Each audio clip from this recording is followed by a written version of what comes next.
Rowdy sheeter Srikanth పెరోర్ వివాదం ఇంకా కొనసాగుతూనే ఉంది. ఇది విషయమై అధికార విపక్ష పార్టీ నేతలు బాధ్యులు మీరంటూ ఒకరిపై ఒకరు ఆరోపణలు చేసుకుంటున్నారు.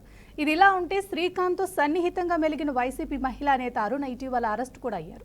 అయితే శ్రీకాంత్ పెరోర్ రావటం వెనుక కీలక వ్యక్తులు ఎవరనేది ఆసక్తిని పెంచుతుంది. కొంతవరకు ఇప్పటికే బయటపడ్డారు, మరికొందరు కూడా పెరోర్ రావటంలో కీలక పాత్రను పోషించారు. వాళ్ళెవరనేది కూడా ఇంకా తెలియాల్సి ఉంది. దీని మీద మీరేమనుకుంటున్నారు రాజేంద్ర?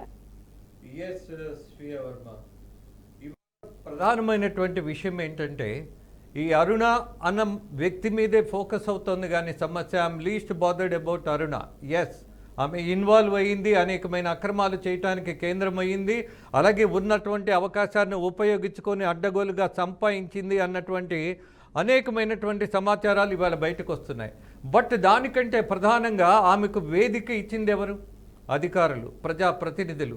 మొత్తం ఈ పేరోలులో ఉన్నటువంటి వాళ్ళు ఎవరు అనంటే ఎస్, ఇవాళ కూటమి ప్రభుత్వంలో ఉన్నటువంటి పెద్దలే, ఇవాళ కూటమి ప్రభుత్వంలో ప్రజాప్రతినిధులుగా ఉన్నవాళ్ళే.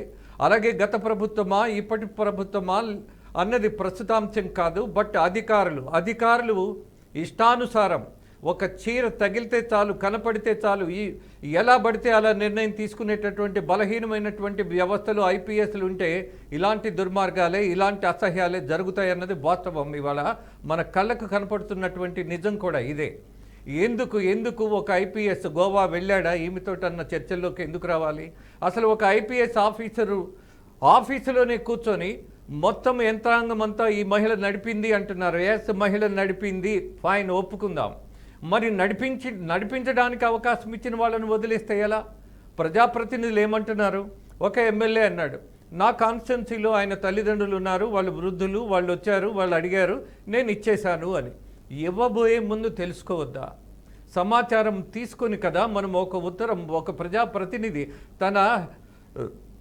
తన స్వహస్తాలతో ఒక లేఖ రాస్తున్నప్పుడు 100% ఆలోచించాలి. మరి అది ఆలోచించినప్పుడు ఈయనది తప్పవుతుందిగా. ఏ నేరస్తుడికి మనం పేరోలు ఇవ్వమని అడుగుతున్నాం అనేది చూడాలి కదా.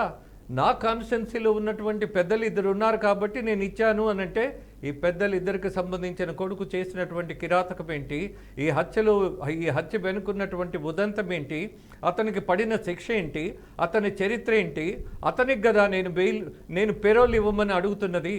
మరి ఈ పెరోల్ ఇవ్వబోయే ముందు నేను సమాచారం తీసుకోవద్దా అన్న ఇంగిత జ్ఞానము లేనివాడు కూడా ఇక్కడ శిక్షార్హుడే, బాధ్యత తీసుకోవలసిన వాడే. అలాగే కొంతమంది ప్రజాప్రతినిధులు అన్నారు, ఎస్ మాకు గతంలో తెలుసు కాబట్టి అందుకని ఇచ్చాము అని. Not at all. ఇది రీజనే కాదు, ఇది బాధ్యతే కాదు. అలాగే ఐపీఎస్ ఆఫీసర్లని ఇవాళ మీడియా నెల్లూరు మహిళ, నెల్లూరు డాన్, ఫైన్, మీ అందరికీ నమస్కారం. మరి ఈ డాన్ వెనకాల ఉన్నటువంటి ఐపీఎస్లను ఎందుకు అడగం? వెళ్ళి ఇంటర్వ్యూలు చేసి ఎందుకు ఇచ్చావని మరి ఎందుకు ప్రశ్నించాం? చేయవలసిన బాధ్యతను వదిలేసి మిగతా వాటి మీదే ఫోకస్ చేసుకుంటూ కూర్చుంటే మరి అదేం మీడియా, అదేం పద్ధతి, అదేం రీజనింగ్?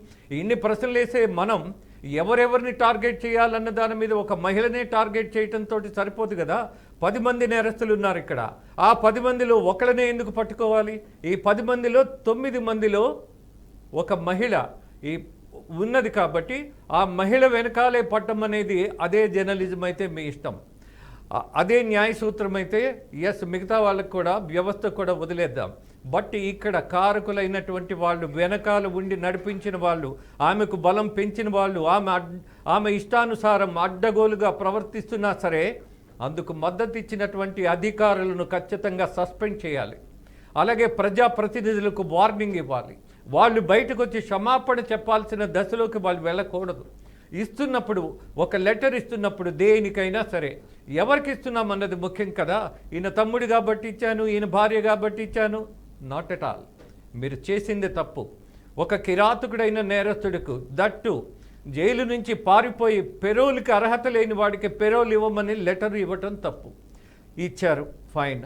అధికారులు ఏం చేశారు? కొంతమంది అధికారులు కుదరదు అని లెటర్ ఇచ్చారు.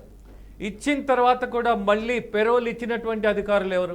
ఏమిటా సాహసం, ఏమిటా రూల్స్, ఎక్కడి నుంచి పుట్టుకొచ్చాయి? మిగతా వాళ్ళకి అన్వయించింది, ఇతనికే ఎందుకు అన్వయించబడ్డాయి? ఇది కదా చర్చ. కాబట్టి ఇవాళ హోమ్ మినిస్టర్ కూడా అంటున్నారు, ఎస్ మా వాళ్ళు ఇచ్చారు, తర్వాత క్యాన్సిల్ చేశారు. ఇచ్చిన గాడిది ఎవరు? ఇవ్వాల్సిన అవసరం ఏంటి? ఇవ్వడానికి ఉన్నటువంటి కారణాలు ఏంటి? చట్టం ఏం చెప్తుంది? అలాగే రూల్స్ ఏం చెప్తున్నాయి? 4 సంవత్సరాలు పారిపోయి మళ్ళీ జైలుకు వచ్చిన వాడికి పెరోల్ ఇచ్చేటటువంటి అవకాశం లేదు అన్నది. అలాగే పెరోల్ ఇవ్వబోయే ముందు ఒక ఎస్పీ కొంతమంది అధికారులు ఇతను బయటికి వస్తే చాలా ప్రమాదమని చెప్పిన తర్వాత, రాసి ఇచ్చిన తర్వాత రికమెండ్ చేశారు ఏమని, ఇతనికి కుదరదు అని. బట్ ఇతనికి కుదురుతుంది అని ఇచ్చినటువంటి నేపథ్యం ఏంటి? ఎస్, హోమ్ మినిస్టర్ కూడా చెప్పాల్సింది అది. దాన్ని వదిలేసి ఎస్ మేము ఇచ్చాం తప్పని తెలిసి మళ్ళీ క్యాన్సిల్ చేసాం, ఎందుకు ఇచ్చారు? అది కదా ఇక్కడ ప్రశ్న. దాన్ని వదిలేసి ఎస్ మేము వెనకది హత్య ఎందుకు చేశారు అని అంటే, ఎస్ చేసిన వాడిని మేము అరెస్ట్ చేశాం కదా అని అంటే ఎంత మీనింగ్లెస్ అది. అది కదా, హత్య చేయడానికి ఉన్నటువంటి కారణాలు ఏంటి? హత్యను ప్రోత్సహించినటువంటి కారణాలు ఏంటి?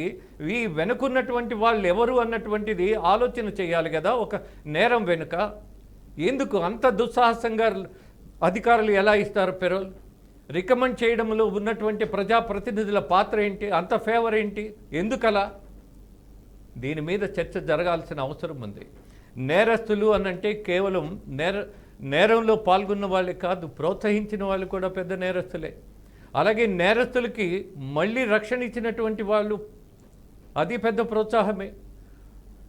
పట్టపగలు నిట్ట నిలువున గొడ్డలితో నరికి చంపేసిన తర్వాత, యావజ్జీవ శిక్ష పడిన తర్వాత ఎస్ వీడు పనికిరాడు, మనిషిగా సమాజంలోకి రాకూడదు అన్నటువంటి నిబంధన ఉన్న తర్వాత పెరోల్ ఇచ్చినటువంటి అధికారులు ఎవరు అన్నది తేల్చాల్సిన ప్రధాన అంశం. స్వీయ. Thank you Rajendra.